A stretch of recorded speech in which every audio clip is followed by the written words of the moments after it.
जानती हो क्यों? क्योंकि इस दशरथ की इच्छा कभी पूरी नहीं हो सकती।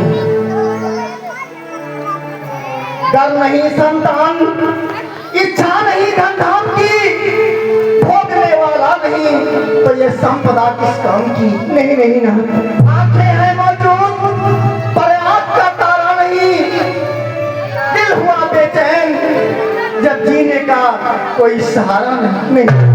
ऐसे ना कहो। हे देवी कौशल्य, हमारी इन इच्छाओं को ग्रहण सा लग गया है जो कभी पूरी नहीं हो सकती, कभी पूरी नहीं हो सकती। नहीं ना,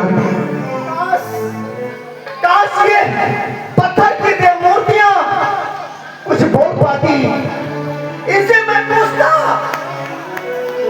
कि प्रभु मेरे अपराध का वो कौन सा कारण है, किस अपराध की मुझे सजा दी जा रही है, और उस अपराध के लिए मैं क्षमा याचना तो कर सकता, लेकिन तुम्हारे भाग्य विधाता ने हमारे जीवन में कुछ भी नहीं दिया, केवल अंधेरा के सिवा कुछ नहीं दिया।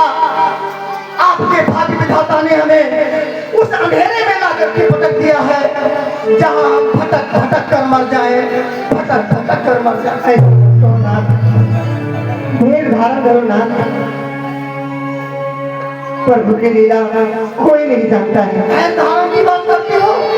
धैर्य की एक सीमा होती है देवी, एक सीमा होती है, और जब धैर्य का बांध टूटता है ना तो सब कुछ उसमें से बह जाता है, कुछ भी नहीं बचता है, उसका अस्तित्व भी उसी में बिखर जाता है। वो तो आज तक आपके भाग्य विधाता ने हमारे जीवन में दुख रुसवाइयों के सिवा और दिया ही क्या है। महाराज, इसी के साथ हम तो हंसते रहे, सदा हंसते रहे, फिर इतना दुखी क्यों हो महाराज? आप कहती हैं कि हमको हंसते रहना चाहिए। हाँ बिल्कुल, निश्चित रूप से हमको हंसते रहना चाहिए, उस पागल की तरह हंसते रहना चाहिए जिसे ना दुख का एहसास होता है ना ही गम का एहसास होता है। मेरे जीवन की बाहरी कुछ घड़ियां मुस्कुराहटों में बीत जाती हैं, किंतु जो ही यहाँ पर आकर आपके भाग्य विधाता के दर्शन करता हूँ, इन्हीं आंखों से अविरल अश्रु की धारा बहने लगती है, अविरल अश्रु की धारा बहने लगती है। हे देवी, काश काश ये पत्थर की देव मूर्तियां कुछ बोल पाती, इनसे मैं कुछ पूछ सकता। प्रभु, मैं जानना चाहता हूँ, यदि इस अभागे दशरथ के होठों पर एक आप मुस्कान नहीं दे सकते हैं तो किसी को न्याय तो दे ही सकते हैं। मैं जानना चाहता हूँ प्रभु, यदि आप सर्वशक्तिमान हैं, उन ब्राह्मणों के शब्द कभी पत्थर के लकीर हुआ करते थे, तो आज उस ब्राह्मण शांतो ऋषि के श्राप को क्या हो गया? मुझे याद वो शब्द जब कानों में थे पड़े, तन हो गया कब पायमान, रोग में सारे हो गए खड़े। भगवान मैं जानता श्राप कभी झूठा न होगा, भगवान मैं ये जानता, पर उस श्राप को आज मैं वरदान ही मानता, पर वो ढलती जा रही, देखते देखते उस श्राप से या वरदान से अब तो कृपा हो रही है, लेकिन सब कुछ व्यर्थ, सब कुछ व्यर्थ। उस बूढ़े ब्राह्मण शांतो ऋषि का श्राप भी बेकार चला गया। ये कौन सी शराब की बात कर रहे हैं और कैसा शराब? हाँ देवी, ये उस समय की बात है जब मैं युवराज था। दूर दूर तक लोग जानते थे कि अयोध्या का युवराज दशरथ शब्द पे कौन चलाने में निपुण है, और उस समय क्षत्रिय स्वभाव के तहत शिकार खेलने की प्रबल आकांक्षा मेरे दिलों में हमेशा उठा करती थी। वो दिन मुझे याद है, वो धूप से चिमड़ाती हुई एक दोपहरी थी जब मैं धनुष बाण लिए सरजू की घाटियों के किनारे किनारे झाड़ियों में दोपहर में अपनी प्यासा को बुझाने के लिए कोई हिंसक पशु आएगा तब मैं उसका आखेट करूंगा। और उसी क्षण सरजू के जल में मुझे कुछ शब्द सुनाई दिया। मैंने बिना सोचे विचारे शब्द में बाण का प्रहार कर दिया। निशाना चुप था।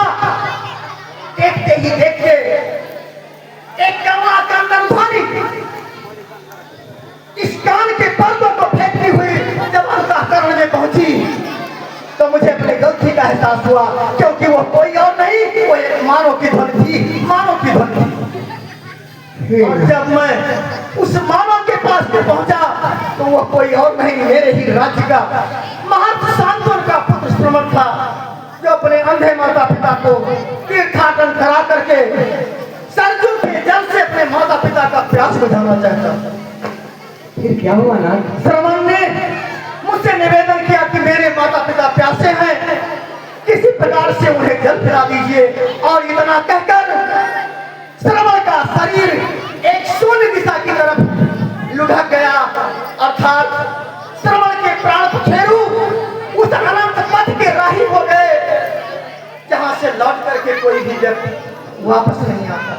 अर्थात श्रमण वहीं पर मृत्यु प्राप्त हो गया। मैं जल लेकर के जब श्रमण के माता पिता के पास पहुंचा, रहस्य से पर्दा उठा। तो जानते हो महर्षि शांतनु ने शिकार करते हुए मुझे भोग प्राप्त दिया कि जा दशरथ, जिस पुत्र के वियोग में आज मैं तड़प तड़प कर मर रहा हूं, उसी पुत्र के वियोग में तू भी ठीक उसी प्रकार से तड़प तड़प कर मरेगा, तड़प तड़प कर मरेगा। नहीं ऐसा मत कहिए। और जानती हूँ श्रवण कुमार की माता ने मुझे श्राप दिया कि जा दशरथ, जिस प्रकार से आज मेरी मृत्यु को कोई दाह संस्कार करने वाला नहीं है, जिस दिन तू मरेगा तेरा भी दाह संस्कार करने वाला कोई नहीं होगा। नहीं ना, ऐसा मत कहिए। तभी से मैं उस श्राप को अपने अंतःकरण में पिरोए हुए घूमता हूँ, इस आशा के साथ कि शायद उस ब्राह्मण का श्राप भी फलीभूत हो जाता, भले ही दशरथ का बूढ़ा तर्स समाप्त हो जाता, एक शरीर समाप्त हो जाता, लेकिन अयोध्या को एक उत्तराधिकारी मिल जाता, एक वारिस मिल जाता, अयोध्या का वंश खिल जाता, अयोध्या का सौभाग्य खिल जाता। यही तो मैं भी सोच रही हूँ ना। लेकिन सत्य कुछ नहीं हुआ। अयोध्या के भाग्य में, इस दशरथ के सौभाग्य में पुत्र का सौभाग्य नहीं प्राप्त नहीं। नहीं ऐसा मत कहो ना। गुरुदेव के आश्रम में जाइए ना, कोई उपाय जरूर बताएंगे। हाँ देवी, आप ठीक कहती हैं। जब सारे रास्ते बंद हो जाएं,